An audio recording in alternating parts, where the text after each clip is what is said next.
Good evening. I'm Kelda Yoon. A political bombshell today. Federal Finance Minister Chrystia Freeland has resigned from Trudeau's cabinet, saying she is no longer on the same page as the Prime Minister. This coming on the same day she was expected to deliver the government's fall economic statement. The surprise announcement sending shockwaves through Ottawa and the country tonight, with many asking what now as calls for Trudeau to step down grow louder. Rafi Boudjikanian reports.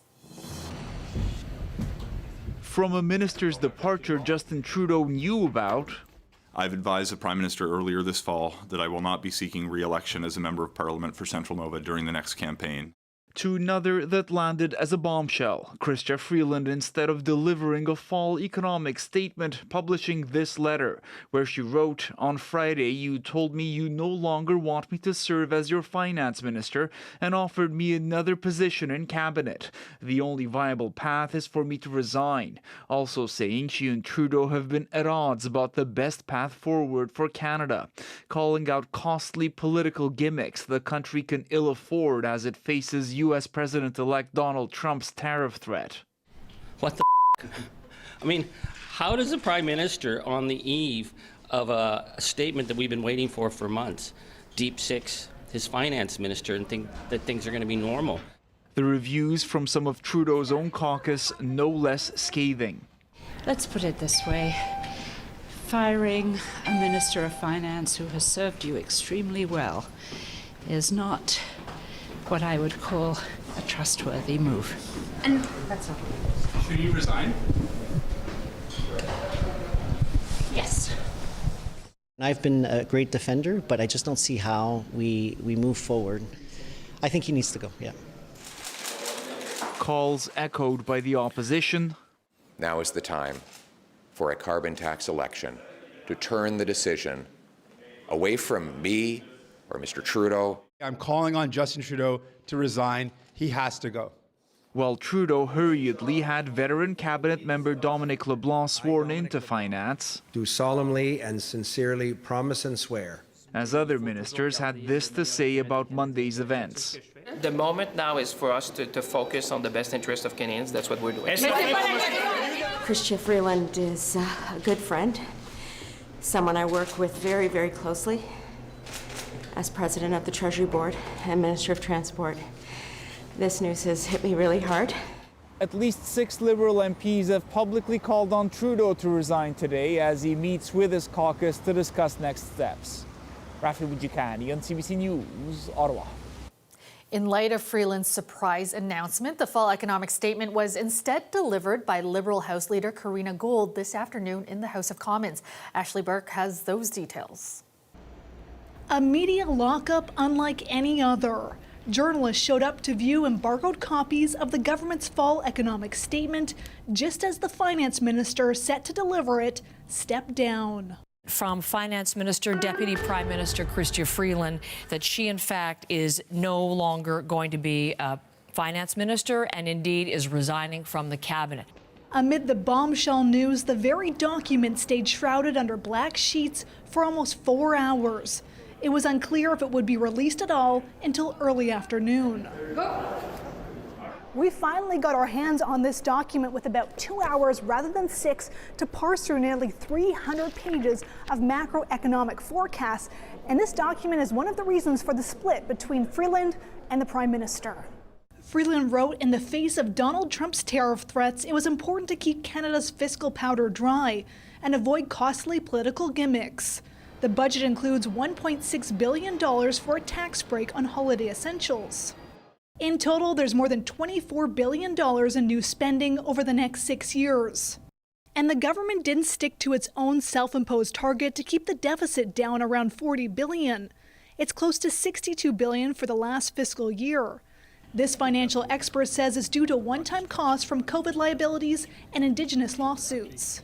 We're still seeing a relatively high-spending government that is not necessarily keeping enough powder dry for what could happen between now and the next budget. That uncertainty trumps administration. The government has a $1.3 billion plan to beef up security at Canada's border to respond. The economic projections include what might happen if Trump introduces some tariffs, but doesn't explore what a full-out trade war would look like. Ashley Burke, CBC News, Ottawa. In the shadow of all the federal upheaval, Ontario Premier Doug Ford hosted a meeting of Canadian premiers in Mississauga today.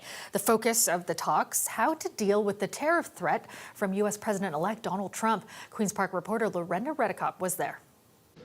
The 13 premiers filed out for their closing news conference. But the first question to Premier Doug Ford wasn't about their meeting, but Chrystia Freeland, who Ford has a close relationship with. He says she called him today. I did speak to Chrystia, and I just wanted to thank her for her service. She gave me a call.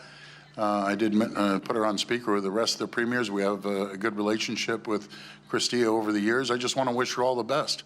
A main issue the premiers were set to talk about was the threat from Donald Trump of 25% tariffs and how to respond. In her resignation letter to the Prime Minister, Freeland mentions the tariff threat, saying they need to fight America First economic nationalism and also work in good faith and humility with the premiers, building a true Team Canada response. I'm hearing it as a please keep going, premiers. Please keep meeting. Please keep reaching out to the governors. Please keep reaching out to your American contacts, because we can't afford to lose momentum. It's chaos right now up in Ottawa, and it's time that what we do every single day, the premiers, we step up and we'll make sure that we tell the world that there is stability here. There is certainty here in Canada. He's painting the premiers as the calm through this political storm, and he's their leader, this year heading the Council of the Federation. But behind the picture of strength, a looming threat. The premiers haven't agreed on how to respond to tariffs and whether to hit back. Ford pushing that Canada needs to match any U.S. tariffs. And for Ontario to even cut off electricity it sends south of the border, while Alberta's premier is reluctant to add a tariff on oil exports. Ford tried to highlight where they do agree, saying they're united on beefing up border security and increasing NATO spending to 2% of GDP, two issues Trump has pointed to as a problem. He also said business leaders can play a role. They have a duty to step up and make sure the message is very clear to their U.S. counterparts. This will hurt Americans, this will hurt Canadians, and they have to make sure that they lobby hard to the U.S. federal government. This session is now over. The premiers are headed home. They're set to travel to Washington in February, weeks after Donald Trump's inauguration. Lorenda Redekop, CBC News, Mississauga. A groundbreaking ceremony was held today for a new supportive housing building coming to Parkdale. The 42-unit project is the first to get started under a new model where the City of Toronto is the developer. And it comes at a time when the city is struggling with a housing crisis. But as Chris Glover explains, critics fear the new development model will lead to less efficiency and slower timelines. 2, 3, yeah! Here we go. Breaking ground on a groundbreaking housing project for the city. The City of Toronto is back in the business of building housing because we must. The city bought the old LCBO lot in Parkdale in 2019. The future building here will provide 42 supportive housing units for people experiencing homelessness or those at risk of it. In addition to shelter, other supports will include mental health resources like addiction treatment. With 12,000 people living in city shelters and some 90,000 people on the wait list for affordable housing, community builders say the urgency is clear. We need so much more. This has to be replicated on scale and as fast as possible. What's so unique about this groundbreaking is that it's the first of 30 housing developments with Toronto playing the role of developer. No, we're not actually going to do the building, but we are the developer. It's a huge milestone for us. Toronto got more than $21.5 million for the project in 2023 from the federal government's Rapid Housing Initiative. For 42 studio units, that's going to be almost $600,000 per studio just in the capital costs. Mark Richardson with Housing Now Toronto says the per unit cost is high and it was a lost opportunity to build a bigger facility. It is a challenge to see how the city would be able to deliver public builder sites at the kind of scale that is needed. And the mayor is effectively taking all of the risk and bringing it in-house, bringing it onto the city, bringing it onto the taxpayers. Councillor Brad Bradford says the city as the developer model creates more bureaucracy at City Hall and will lead to more expense and slower development timelines. Even if you look at this one, 11 Brock, it's been years in the making to break ground today on 42 units. That's wholly inadequate when we look at the order of magnitude of the challenge in front of us. A challenge that is now dealing with more uncertainty. The lion's share of Toronto's public development projects rely heavily on federal funding. And today, Trudeau's housing minister and finance minister resigned. Plus, a new federal government altogether is potentially around the corner. It's already got funded and is breaking ground. But the other projects that are in the pipeline, there may be a lot more risk there now. I hope that no matter who is the new ministers, that there would be continued partnership, because that's what the city needs, and that's what the people of Toronto needs.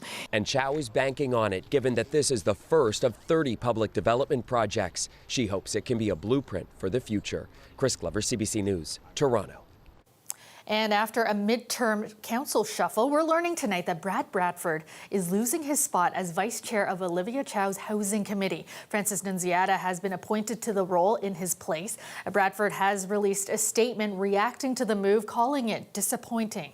He says, in part, despite different views on many issues, I thought the mayor and I were aligned on the need to get more homes built in Toronto and deliver supply-related solutions. Clearly, her priorities lie elsewhere.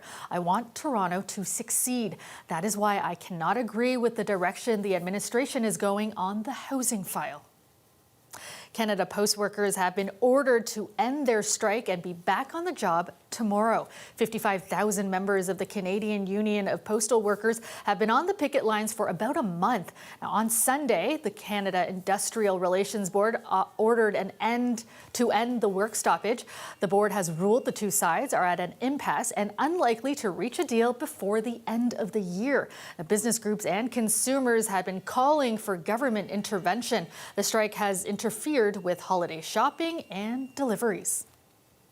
Toronto police are looking for 6 suspects after another daytime smash and grab robbery at a jewelry store in the GTA. This one happening at Fairview Mall in North York, the latest in a troubling trend that has police very concerned. Dale Manukduk has this story. Video obtained by CBC Toronto shows 6 people fleeing a jewelry store inside Fairview Mall, the last slipping on the shattered glass before making off in front of security. Police say that at 1:20 p.m., 4 suspects with hammers robbed the store and then fled in a vehicle. They were all wearing dark clothes and masks. Police don't know how much jewelry was stolen. CBC Toronto did speak to one witness. We are agreeing to withhold their name due to safety concerns. I was with my brother and we heard like banging happening and we didn't know what it was. Originally, he thought it was like gunshots or something like that. It was something crazy.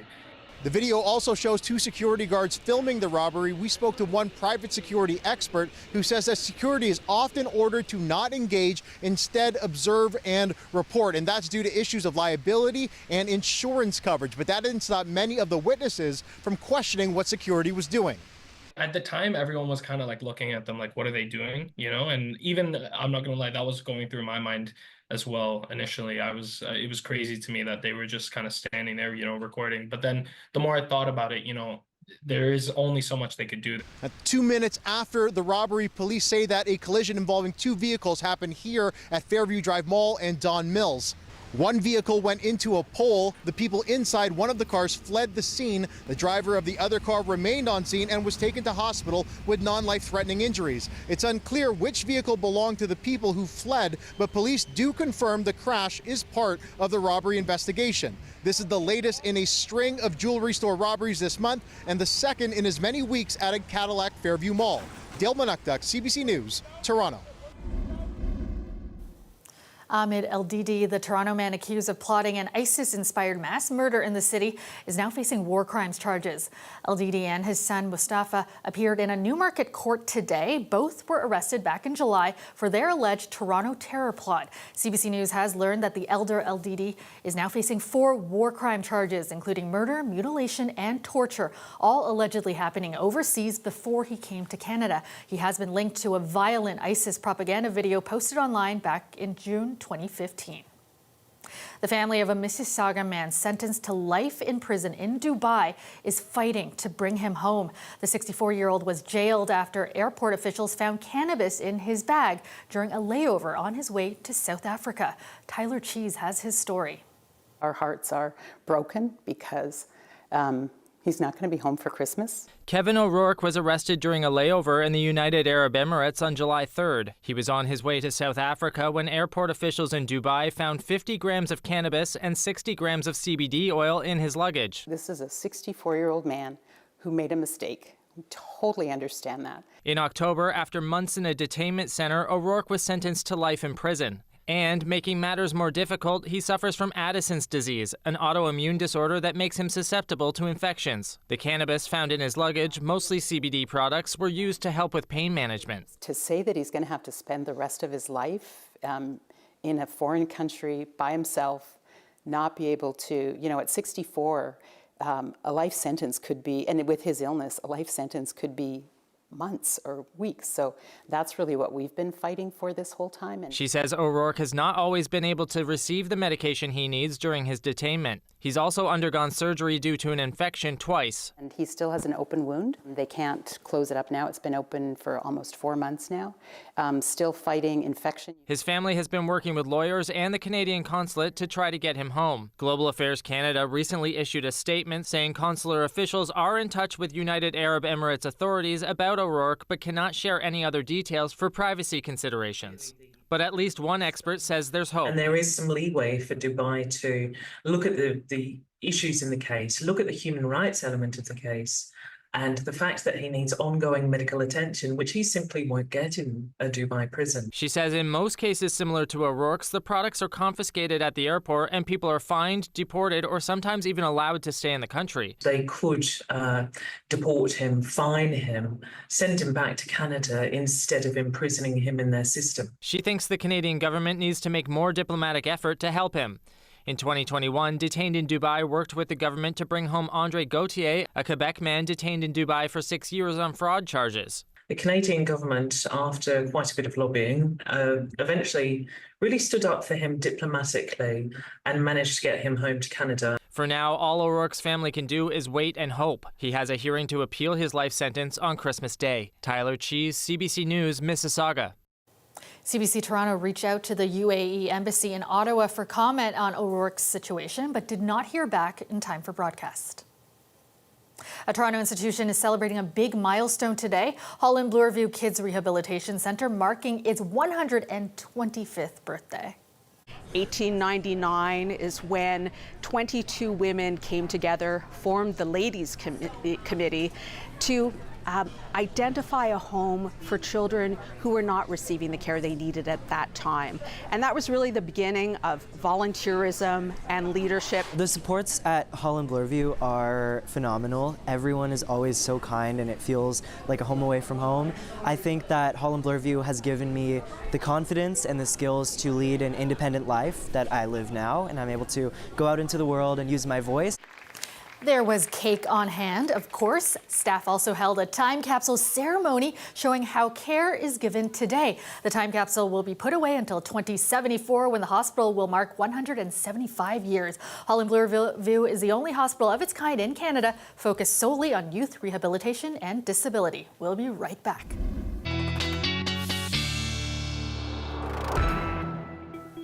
All right, Colette joins us with more on the forecast. And Colette, I have been enjoying the last couple of days of milder weather, somewhat. Yeah, at least we get these temperatures, you know, that are more comfortable and easier to deal with if we have to deal with the dense fog, you know, some of that rain activity too that's been moving through. But definitely mild those temperatures have been. I'm going to show you kind of a story taking you back to midnight last night when it was 4 degrees in Windsor, Toronto 3 degrees and -7 for Ottawa.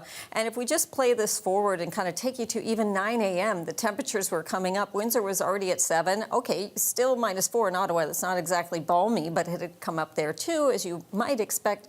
But it just kept rising up to 10 degrees as we got into the afternoon hours there for Windsor. So we're essentially in this pattern with our upper winds. This is the warmer air that's coming in, and the blue arrows showing you kind of the colder air behind. And you notice as we look westward, so we're going to see this up and down in our future. So now we go into slightly cooler air behind this system, and then we get into much cooler air by the time we get into the weekend. So just the rest of the rain activity kind of pushing through those periods of rain. A few showers linger through the overnight periods, or a little bit of sprinkle activity, and a lot of cloud cover for us into Tuesday. Now we'll see that start to break up in the afternoon hours back in southwestern Ontario. A few flurries may be flying around Georgian Bay and the Bruce Peninsula. And if we're lucky, we could get some sunny breaks in the afternoon coming into Toronto. And then this is Wednesday. So this will be the next system coming on through. Another quick mover. So with this one, just a little bit cooler, maybe a dusting to a few centimeters of snow for the GTA and slightly more than that to the north and off towards the northeast. With the system moving through tonight, yeah, a little bit breezy. The winds even tomorrow kind of from the west to southwest, sustained around 30 kilometers an hour. Our overnight temperatures still staying above freezing. So pretty mild for this time of year when our normal is closer to being around that -5, -6 for us. But look ahead. This is what's to come. So not so bad for the next few days in terms of those temperatures if you don't like the colder air. So 4 degrees on Tuesday, maybe some sunny breaks. Wednesday, we're going to cut that in half. That daytime high, just 2 degrees. There's that next system that kind of whips on through. And then as we go towards Thursday, the temperature comes down again. Highs of just freezing. It's really as we get towards Friday and Saturday, not just the daytime highs, look at those overnight lows, -16 Saturday into Sunday morning. Wow, you weren't kidding with those colder temperatures. A -16? That's a big dip. And then there's the wind chill on top of that. Another story. Thanks so much, Colette. That's all the time we have tonight. Thanks for watching. Have a great night.